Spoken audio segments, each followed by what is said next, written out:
เขือกี่กูวันเอาจนปอกกายลำบากลำบน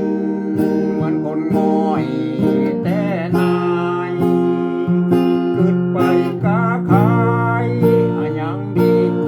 ว่าขาดทุนนวลน้องเนาส้นสุกบ่แลเลี้ยวหา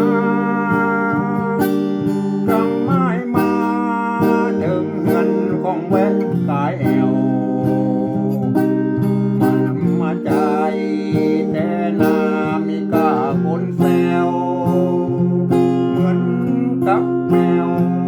เฝ้าคู่อยู่ถึงวันสัญญาแต่นาบ่ล้างบ่กว้างถึงทุกยา